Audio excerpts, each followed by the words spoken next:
So in this video हम बात करेंगे के मैप मेथड की। तो के मैप मेथड जो है बुलियन फंक्शंस को सिंप्लीफाई करने का एक मेथड है। इसका फुल नेम है के मैप मेथड का विच कर्नोग मैप, ठीक है। और ये क्या होता है, बुलियन फंक्शंस की सिंप्लीफिकेशन के लिए यूज़ किया जाता है। Then it is a graphical method for simplifying Boolean functions, मतलब जितने हमारे बुलियन फंक्शंस हैं उनको सिंप्लीफाई करने के लिए यूज़ किया जाता है। तो दो मेथड से अलजेब्रिक मेथड एंड के मैप मेथड। तो अलजेब्रिक वाला हमने पिछले वीडियो में कवर कर लिया था, इस वीडियो में हम के मैप मेथड को कवर करेंगे। सो व्हाट इज के मैप?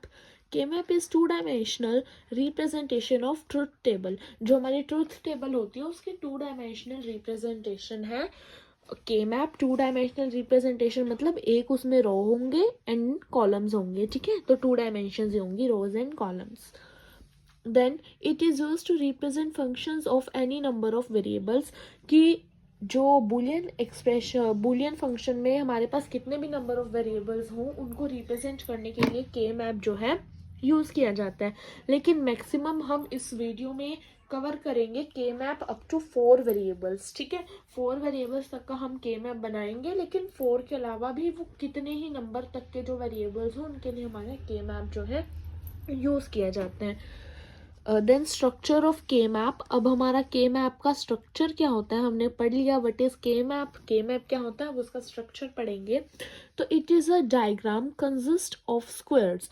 तो के मैप जो है वो एक डायग्राम है जिसमें हमारे क्या होते हैं, स्क्वायर्स होते हैं। Each square represents a min term, ठीक है। हर स्क्वायर जो है एक मिन टर्म या मैक्स टर्म को क्या करता है, रिप्रेजेंट करता है। नॉर्मली हम मिन टर्म ही बोलते हैं, लेकिन वो मैक्स टर्म को भी क्या कर सकता है, रिप्रेजेंट कर सकता है। A map of n variables is made up of 2 raise to the power n squares. यानी अगर हमारे पास n वेरिएबल्स हैं तो के मैप में हमारे पास 2 raise to the power n squares होंगे। मतलब जैसे 1 वेरिएबल है तो 2 की पावर 1 यानी कि 2 स्क्वायर्स होंगे मेरे पास। अगर मेरे पास 2 वेरिएबल्स हैं तो 2 की पावर 2 यानी कि 4 स्क्वायर्स होंगे। वही मतलब वेरिएबल्स को यूज करके जितने हमारे पॉसिबल कॉम्बिनेशंस बनते हैं उतना ही हमारे क्या बनेंगे, स्क्वायर्स बनेंगे। अगर 3 वेरिएबल्स हैं तो हमारे पास 8 स्क्वायर्स इसमें बनेंगे, 4 है तो 16, ठीक है। ऐसे ही अगर मेरे पास n नंबर ऑफ वेरिएबल्स हैं तो मेरे पास स्क्वायर्स होंगे 2 raise to the power n। Any expression can be written as a SOP form. इसमें हम किसी भी एक्सप्रेशन को एज अ एसओपी फॉर्म लिख सकते हैं।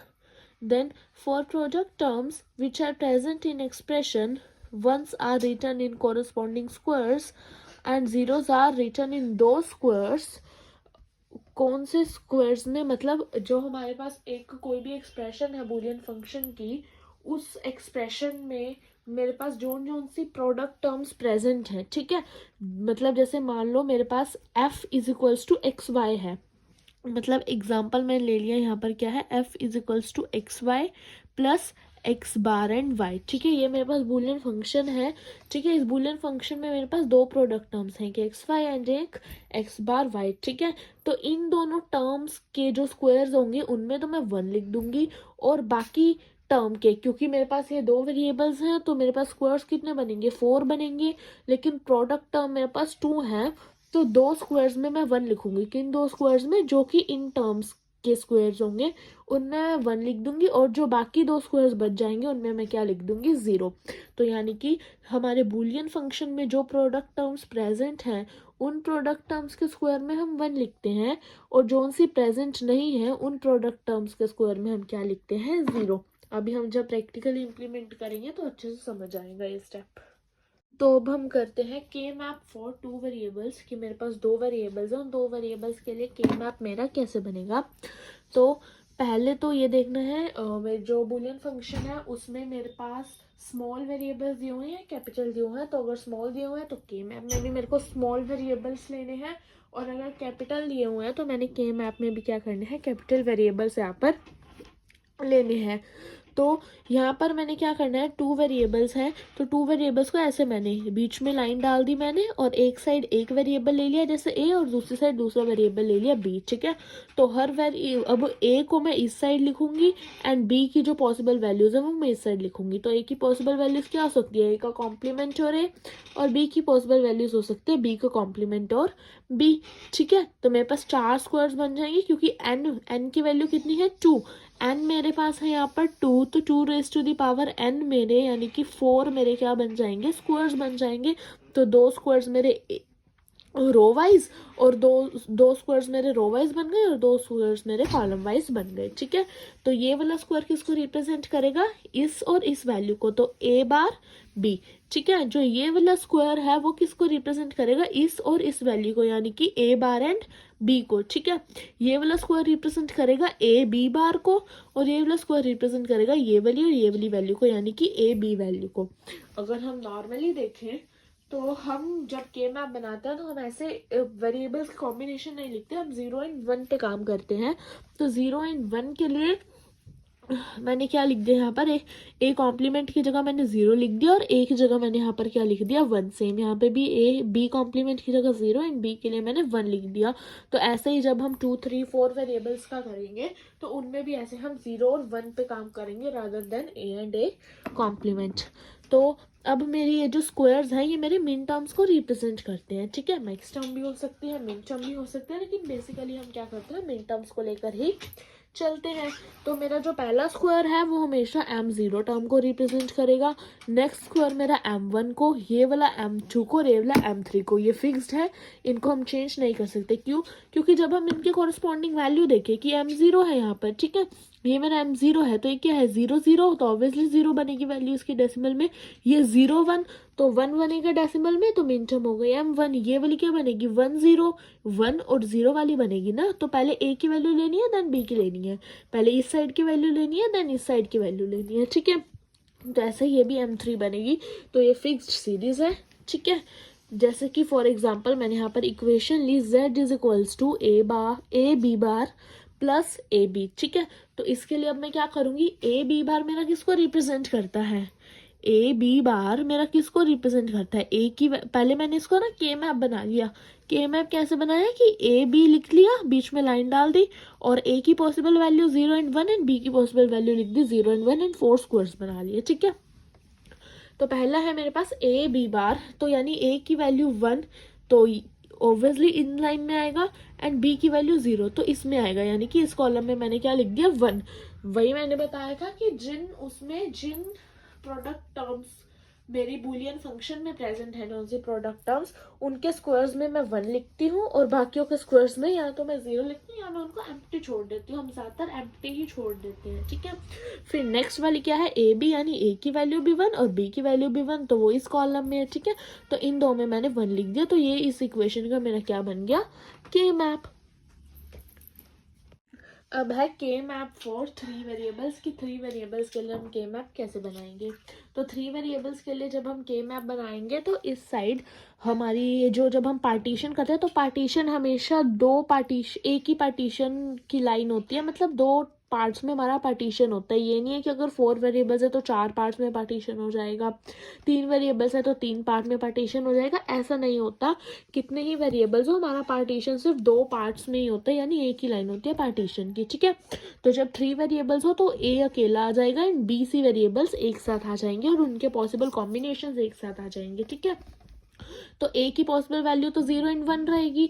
ठीक है, जब हम बी सी की पॉसिबल वैल्यूज करते हैं, अब मैंने बी की पॉसिबल वैल्यूज नहीं देखनी, अब मैं यहाँ पे क्योंकि 2 वेरिएबल्स ले रही हूँ बी सी, तो इनकी पॉसिबल वैल्यूज मेरे को क्या करनी है, देखनी है। ठीक है, तो बी सी 2 वेरिएबल्स है, पॉसिबल कॉम्बिनेशन मेरे 4 बनेंगे, तो इस साइड से मैंने ऐसे 4 बॉक्स स्क्वायर्स बना लिए और ए की 0 वैल्यू थी तो इस साइड से मैंने क्या करी 2 ही बना लिए, तो मेरे पास टोटल कितने बन जाएंगे, 8 स्क्वायर्स यहाँ पर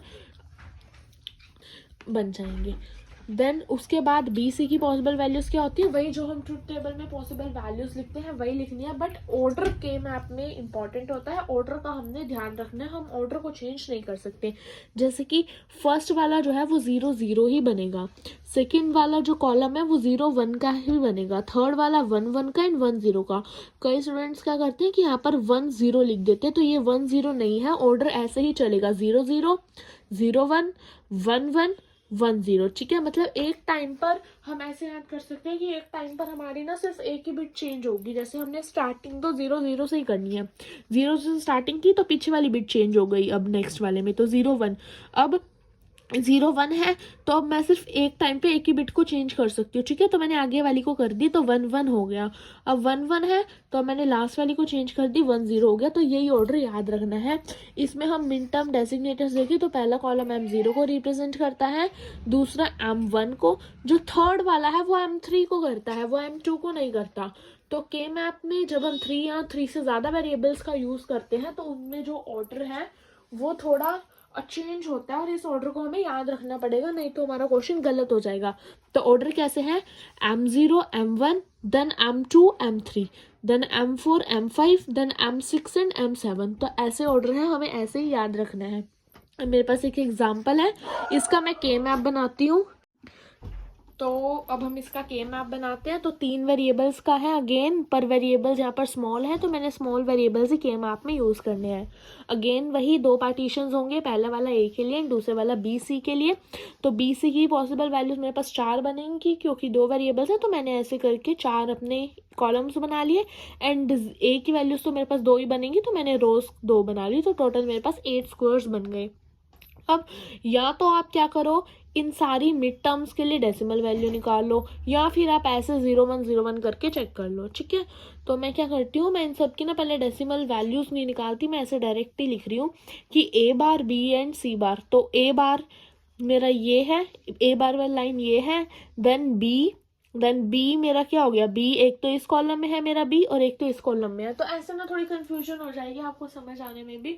तो बेस्ट क्या है, आप इनके कॉरस्पॉन्डिंग डेसिमल वैल्यूज निकाल लो, ठीक है। तो मैं जब इसके कॉरस्पॉन्डिंग डेसिमल वैल्यू निकाल रही हूँ, अब ये SOP है, तो SOP में तो नॉर्मल 1 मेरा नॉर्मल वेरिएबल को रिप्रेजेंट करता है और 0 मेरा कॉम्प्लीमेंट वाले वेरिएबल को रिप्रेजेंट करते हैं, ठीक है। तो इसके कॉरस्पॉन्डिंग जब मैं वैल्यू निकाल रही हूँ तो फर्स्ट वैल्यू जो है उसकी कॉरस्पॉन्डिंग मेरी वैल्यू क्या निकलेगी, A bar B and C बार, यानी 0 1 0। तो इसकी वैल्यू निकलेगी मेरे पास 2। देन इसकी मैं निकालूंगी तो 1 1 0 की वैल्यू मेरे पास क्या निकलेगी, 6। देन ABC की 4 2 1 से मैं करूँ तो यहाँ पर निकलेगी 1 1 1 की 7 value. And then AB bar C यानी कि 1 0 1 की वैल्यू निकलेगी मेरे पास 5। तो इन 4 मिन टर्म्स की जगह पे मैंने क्या लिखना है, 1 लिखना है, ठीक है। तो मैंने बताया था कैसे होता है इसमें, 0 1 2 3 4 5 6 7, ठीक है, ऐसे होता है। तो मैं करती हूँ स्टार्ट 2, तो 0 1 2 यहाँ पर मैंने 1 डाल दिया। देन 6 7 एंड 5 तो 3 हो गया। देन 4 5 6 7 तो इनकी जगह क्या आ गया, 1 1, ठीक है। तो ऑर्डर मैं बार बार बोल रही हूँ, ऑर्डर हमने ध्यान रखना है, ऑर्डर को हम चेंज नहीं कर सकते। यही मेरा के मैप का ऑर्डर है और इसी ऑर्डर में मेरे को क्वेश्चंस को सॉल्व करना है, ठीक है। तो इस इक्वेशन के लिए मेरा के मैप क्या बन गया, ये बन गया। अब हम करते हैं के मैप फॉर 4 वेरिएबल्स। तो मैंने पहले भी बताया है कि कितने वेरिएबल्स हमारे पार्टीशंस तो 2 ही होंगे, तो 2 पार्टीशंस ही हुए हैं, ठीक है। पहले वाला 3 वेरिएबल में पहले वाला A के लिए था, दूसरा BC के लिए था, लेकिन इसमें 4 वेरिएबल्स हैं तो पहला पार्टीशन A B के लिए होगा और दूसरा C D के लिए होगा। तो CD के लिए 4 पॉसिबल वैल्यूज हो सकती हैं, तो मैंने 4 कॉलम्स बना लिए। ऐसे ही अब AB के लिए भी 4 पॉसिबल वैल्यूज होंगी, तो इसके लिए भी मैंने 4 कॉलम्स बना लिए। एंड जब वो टोटल मेरे पास 16 स्क्वायर्स जो है मेरे पास बन गए 4 वेरिएबल्स के लिए। अब हम वही इसमें मैंने ऑर्डर वही रहेगा, इसमें 0 0 0 1 देन 1 1 1 0, सेम इस साइड भी वही ऑर्डर रहेगा, 0 0 0 1 1 1 एंड 1 0, ठीक है। तो ऑर्डर यही रहेगा। अब हम मिन टर्म्स के ऑर्डर की बात करते हैं। तो पहली वाली रिप्रेजेंट करती है 0 को, तो 0 1 2 3 देन 4 5 6 7। फिर जो 8 वाली है, 8 वाली मेरी थर्ड लाइन में नहीं, मेरी फोर्थ लाइन में शुरू होती है, ये चीज़ ध्यान रखनी है, ठीक है। तो 8 9 10 11 12 13 14 15 ये ऑर्डर है इसका, ठीक है। मतलब जो 8th वाली मिन टर्म है वो यहाँ से स्टार्ट होती है, ठीक है, और नेक्स्ट इसके बाद वाली यहाँ से स्टार्ट होती है। तो ये ऑर्डर है, इस ऑर्डर को चेंज हम नहीं कर सकते, ऐसे ही हमें याद करना पड़ेगा। तो एक हमें मेरे को इक्वेशन दी हुई है यहाँ पे। अब इस इक्वेशन के लिए मैं क्या बनाती हूँ, के मैप बनाती हूँ, ठीक है। तो वही मैंने देखा कि इसमें 4 वेरिएबल्स हैं, स्मॉल में है तो मैंने स्मॉल में ले लिया और 2 पार्टीशंस कर लिए, ABCD लिख लिया। अब CD की पॉसिबल वैल्यूज 4 होंगी मेरे पास, ठीक है। AB की पॉसिबल वैल्यूज भी 4 होंगी, तो मैंने पहले 4 रोज बना ली, 1 2 3 एंड 4, 4 रोज बना ली मैंने। अब CD की भी पॉसिबल वैल्यूज 4 होंगी, तो ऐसे ही मैं क्या करूँगी, यहाँ पर 4 अपने कॉलम्स भी मैंने यहाँ पर क्या कर लिए, बना लिए के मैप के लिए। तो अब मेरे पास ये टोटल कितने बन गए, 16 स्क्वायर्स मेरे पास बन के रेडी हो गए के मैप के। ठीक है, अब सी ए बी की पॉसिबल वैल्यूज की क्या होंगी, कॉम्बिनेशन 0 0 0 1 1 1 1 0 एंड इसका भी 0 0 0 1 1 1 एंड 1 0। तो ये मेरे पास क्या बन गए इसके कॉम्बिनेशंस। अब हम इसके कॉरस्पॉन्डिंग ना मैं डेसिमल वैल्यू लिख लेती हूँ, वो स्टेप जो है वो इजी होता है। ठीक है, तो ए बार बी सी बार डी यानी कि 0 1 0 1 ये मेरी क्या बनेगी, 0 1 0 1 की मेरे पास बनेगी 5। ठीक है, देन इसकी मैं करती हूँ 1 1 0 1, तो 1 1 0 1 की मेरे पास कितनी बनेगी, 13, यानी कि 8 4 2 1 की मैं बात करूँ तो 8 और 4 12 और 1 13। देन 0 1 1 1, तो 4 + 2 6 + 1 7। ठीक है, देन 1 1 1 1 ये पूरा बनेगा, तो 8 + 4 12 12 + 2 14 और 1 15।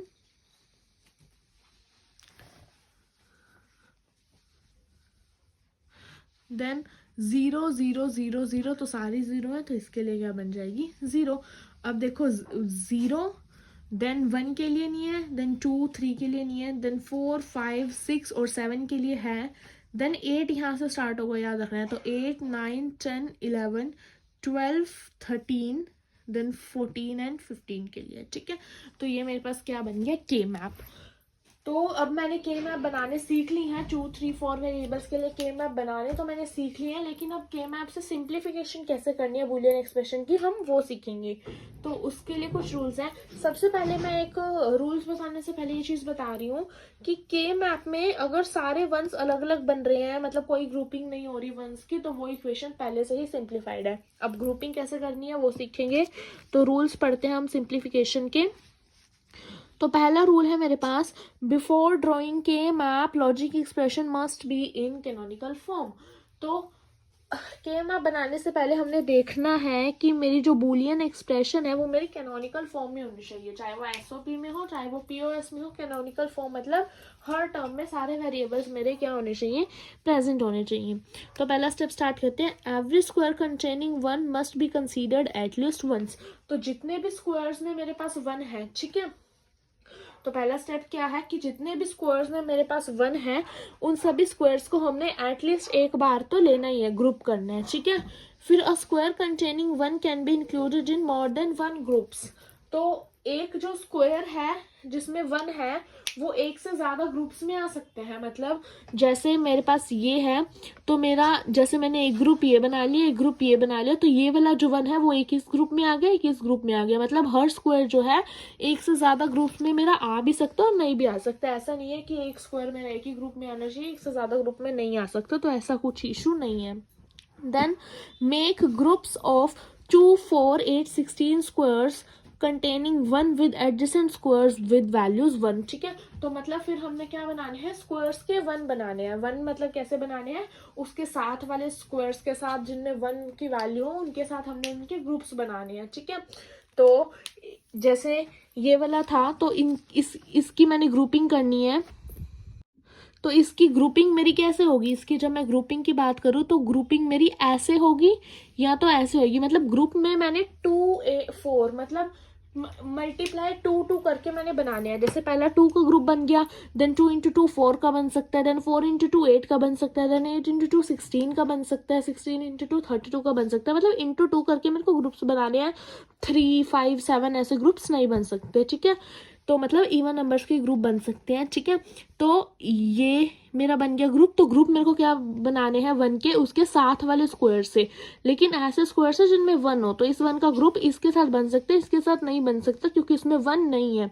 ठीक है, तो ग्रुपिंग करने के लिए मेरे को ध्यान रखनी है कि साथ वाले स्क्वायर में 1 हो। और ग्रुपिंग किस ऑर्डर में करनी है मेरे को, 2 4 8 6 मतलब 2 से स्टार्ट करनी है और मल्टीप्लाई 2 कर करके मेरे को क्या बनाने हैं, ग्रुप्स बनाने हैं। मतलब मिनिमम मेरा 2 तो होने चाहिए एक ग्रुप में स्क्वायर्स, और 2 से ज़्यादा कितने भी हो सकते हैं लेकिन इंटू 2 करके ही होने चाहिए। 3 6 ऐसे नहीं हो सकते।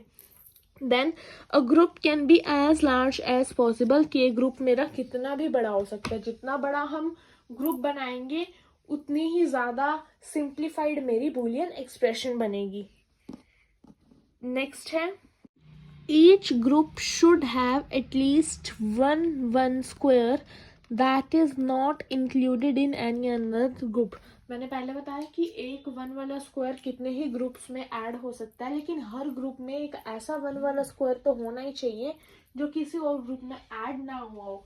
मतलब जैसे एक ग्रुप में मेरे पास 2 वन वाले स्क्वायर हैं, तो ये नहीं कि दोनों ही दूसरे ग्रुप में ऐड हो जाए, ऐसा नहीं होना चाहिए। उस ग्रुप में एक तो ऐसा वन वाला स्क्वायर होना ही चाहिए जो और किसी ग्रुप में ऐड ना हुआ हो, जो सिर्फ उसी ग्रुप में ऐड हुआ हो। The map is considered to be folded, therefore square at the ends of a row or column are treated as adjacent squares। क्योंकि हम मैप को फोल्ड कर सकते हैं, ये सिलेंड्रिकल टाइप का होता है, मतलब यहाँ से ये फोल्ड हो सकता है, यहाँ से ऐसे फोल्ड हो सकता है। तो ऐसे स्क्वायर्स जो कि एंड्स में है किसी भी रो या किसी की कॉलम में, जैसे कि ये हो गए, ये सारे मतलब जो एंड्स में है, ठीक है, मतलब जो कॉर्नर्स पे हैं, चाहे वो रो के कॉर्नर पे हो चाहे वो कॉलम के कॉर्नर पे हो, वो जो क्या है उनको हम एडजेसेंट स्क्वायर्स ट्रीट करते हैं, मतलब उनकी ग्रुपिंग भी हम कर सकते हैं। मतलब कि जैसे एक वन वाला स्क्वायर यहाँ है, एक वन वाला स्क्वायर यहाँ है, तो इसकी जो ग्रुपिंग है वो ऐसे हो सकती है। क्यों? क्योंकि जब हम इसको फोल्ड करेंगे तो ये जो है इसके साथ एडजेसेंट बन जाएगा। तो जो कॉर्नर वाले मेरे हैं, चाहे वो ऐसे कॉर्नर हो, 4 का अगर हो, तो ये वाला और जो लास्ट वाली मेरा कॉलम होगा तो वो भी एडजेसेंट बन सकते हैं। मतलब जो कॉर्नर्स वाले हैं वो आपस में एडजेसेंट बन सकते हैं और उनकी हम ग्रुपिंग कर सकते हैं।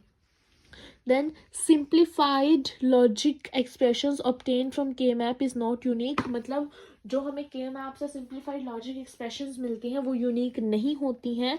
Grouping of ones can be made in different ways which results in more than one logic expression. मतलब ग्रुपिंग हम कितने भी तरीक़ों से कर सकते हैं। कोई प्रोग्रामर किसी वे से ग्रुपिंग करता है, कोई प्रोग्रामर दूसरे वे से ग्रुपिंग करता है। तो ग्रुपिंग के बहुत सारे अलग अलग डिफरेंट तरीके हो सकते हैं, जिसकी वजह से मेरी लॉजिक एक्सप्रेशन भी सिंप्लीफाइड होकर डिफरेंट तरीक़ों से आ सकती है। तो सिंप्लीफाइड लॉजिक एक्सप्रेशन मेरे पास यूनिक नहीं आती। अब हम प्रैक्टिकली क्वेश्चन करते हैं कि एक हमारे पास बूलियन फंक्शन दिया हुआ है, उसको मैंने क्या करना है, सिंप्लीफाई करना है यूजिंग के मैप। अगर नॉर्मल सिंप्लीफाई दिया हुआ है तो आप अलजेब्रिक मेथड या के मैप कोई सा भी यूज़ करें, लेकिन जब के मैप पर्टिकुलर लिखा हुआ है तो हमें के मैप मेथड ही यूज़ करना पड़ेगा। एंड के मैप मेथड बहुत ईजी है, बस थोड़ा सा कंसेप्ट समझना है, बाकी बहुत ईजी मेथड है अलजेब्रिक मेथड से भी। तो मेरे पास ये इक्वेशन है, सबसे पहले सिंप्लीफाई करने के लिए के मैप मेरे को इसका के मैप बनाना पड़ेगा। तो 2 ही वेरिएबल्स हैं इसमें, ए एंड बी कैपिटल है, ध्यान रखना है, तो मैप में भी मेरे को कैपिटल लिखने हैं। तो 2 पार्टीशंस कर लिए, एक में ए एक में बी। ए की पॉसिबल वैल्यूज लिख ली 0 1, बी की पॉसिबल वैल्यूज लिख ली 0 1। तो ये वाली क्या होगी मेरी 0 1 2 एंड 3, इसमें तो ऐसे ही बनेंगी मेरे पास, ठीक है। तो इसके कॉरस्पॉन्डिंग मैं डेसिमल वैल्यू निकाल लेती हूँ। इसके कॉरस्पॉन्डिंग मेरी डेसिमल वैल्यू कितनी निकलेगी, 0 0 यानी कि 0। तो 0 वाले में मैंने 1 डाल दिया। देन 1 0 की मेरे पास निकलेगी 2, तो मैंने 2 वाली में क्या डाल दिया, 1 डाल दिया। अब इनकी ग्रुपिंग हो जाएगी क्योंकि ये साथ में है स्क्वायर्स, तो मैंने इनका ग्रुप बना लिया। अब जब मेरा ग्रुप बन जाए तो ग्रुप बनने के बाद मैंने क्या करना है कि उस ग्रुप का जो कोड है ना, वो कोड मैंने लिखना है और उनमें से कॉमन वैल्यूज़ निकालनी है। जैसे अब ये स्क्वायर, इस ग्रुप में जितने स्क्वायर्स हैं उन सभी स्क्वायर्स का कोड लिखना है। तो इस ग्रुप में मेरे पास 2 स्क्वायर्स हैं, ये और ये, तो इन दोनों स्क्वायर्स का मैं कोड लिख लूँगी। ऊपर मैंने ए भी लिखा, ठीक है। तो इस स्क्वायर का कोड क्या है, 0 और 0, तो 0 0। देन इस स्क्वायर का कोड क्या है, 1 0, तो 1 0। अब जितने भी मैं कोड्स लाइन वाइज लिखूंगी उन सभी कोड में से मेरे को कॉमन वैल्यू देखनी है कौन सी है। तो 0 0 और 1 0 में मेरी ये बी की 0 वैल्यू कॉमन है, तो यानी इसमें से मेरा कॉमन क्या निकल गया, बी का कॉम्प्लीमेंट, ठीक है। तो बी का कॉम्प्लीमेंट निकल गया, सिंगल ही ग्रुप है, तो इसलिए जेड की सिंप्लीफाइड एक्सप्रेशन मेरे पास क्या आ गई, बी का कॉम्प्लीमेंट। तो ऐसे इसको हमने क्या करना है, सिंप्लीफाई। नेक्स्ट मैंने एक और क्वेश्चन लिया है यहाँ पे के मैप का, जो मेरे को के मैप से सिंप्लीफाई करना है। तो इसमें मैंने क्या करना है कि कितने वेरिएबल्स हैं इसमें, 3 है, ए बी एंड सी। तो पार्टीशंस तो मेरे पास इसमें 3 ही बनेंगे, सॉरी 2 ही बनेंगे। तो मैंने यहाँ पे पार्टीशंस जो है 2 ही बना लिए, एक मेरा बी के लिए एंड दूसरा मेरा बी सी के लिए, ठीक है। तो अब बी सी की पॉसिबल वैल्यूज मेरे पास 4 बनेंगी, तो मैंने यहाँ पर इसके 4 कॉलम्स बना लिए, एंड ए की तो 2 ही बनेंगी, तो मैंने रोज यहाँ पर 2 बना ली। तो ये मेरे पास टोटल 3 वेरिएबल्स के लिए 8 स्क्वायर्स मेरे पास बन गए। अब ए की पॉसिबल वैल्यू मेरे पास बनेगी 0 1, और बी सी की बनेंगी 0 0 0 1 1 1 एंड 1 0, ठीक है। तो इसके कॉरस्पॉन्डिंग अब मैं डेसिमल वैल्यू निकालती हूँ, तो 0 1 0 की क्या बनेगी 2, 1 1 0 की क्या बनेगी 6, देन 1 1 1 की बनेगी 7, और 1 0 1 की मेरे पास बनेगी 5, ठीक है। तो 0 1 2 3 4 5 6 एंड 7, तो ऐसे मेरे पास क्या बन गया, इसका के मैप बन गया। अब मेरे को ग्रुपिंग करनी है, तो ग्रुपिंग में कई स्टूडेंट्स बोलेंगे कि ये 3 स्क्वायर्स हैं, इन 3 को ग्रुप कर देते हैं, लेकिन हम 3 को ग्रुप नहीं कर सकते। हमने ग्रुप कैसे करने हैं, जैसे 2, देन 2 इंटू 2 मेरा 4 बन गया, तो मैं 2 का ग्रुप कर सकती हूँ, 4 का कर सकती हूँ, देन 4 इंटू 2 मैं 8 का कर सकती हूँ, देन 8 इंटू 2 मैं 16 का कर सकती हूँ। ऐसे मेरे को क्या करनी है, ग्रुपिंग करनी है, ठीक है। तो यहाँ से मैं क्या करती हूँ कि इन 2 की ग्रुपिंग कर लेती हूँ, और यहाँ से मैं इन 2 की ग्रुपिंग कर लेती हूँ। तो ऐसे मेरे पास क्या बन गए, 2 ग्रुप्स बन गए, ठीक है। तो मैंने अब बोला था कि हर ग्रुप के लिए मेरे को क्या करनी है, हर ग्रुप के लिए मेरे को उसमें जितने भी स्क्वायर्स हैं, मेरे को उन स्क्वायर्स के कोड लिखने हैं। तो मेरे पास 2 ग्रुप हैं, तो मैंने 2 बार ABC लिख लिया, मतलब जितने वेरिएबल्स हैं उसमें वो लिख लिए। अब इस ग्रुप की मैं बात करती हूँ, तो इसमें इस स्क्वायर का कोड क्या है 1, और यहाँ से 0 1, तो स्क्वायर का 1 0 1 हो गया, और इस वाले स्क्वायर का हो गया 1, और यहाँ से 1 1, तो 1 1 1। इसमें से कॉमन में कौन सी वैल्यू है मेरे पास, A की वैल्यू एंड C की वैल्यू, तो यानी कि AC मेरे पास यहाँ से कॉमन आ गया। अगर 0 होती वैल्यू तो मैं A bar C bar common लेती, लेकिन 1 है तो AC यहाँ से कॉमन आ गया। फिर जब इस ग्रुप की बात करूँ तो 0 एंड 1 0, तो 0 1 0 यहाँ से आ गया, एंड इस स्क्वायर की बात करूँ तो 1 1 0, तो 1 1 0 मेरा यहाँ से आ गया। कॉमन की बात करूँ तो BC की वैल्यू कॉमन है, लेकिन B की 1 है तो B, C की वैल्यू 0 है तो C बार। तो यानी कि Z की मेरे पास सिंप्लीफाइड एक्सप्रेशन क्या बनेगी, AC प्लस BC बार, ठीक है। तो ऐसे के मैप से सॉल्व करना है। आगे जो फर्दर के मैप के क्वेश्चंस हैं वो हम नेक्स्ट वीडियो में करेंगे, क्योंकि ये वीडियो बहुत बड़ी हो रही है। तो हम नेक्स्ट वीडियो में हम क्या करेंगे, के मैप के और क्वेश्चंस हम सॉल्व करेंगे, और साथ में POS फॉर्म वाले भी सॉल्व करेंगे।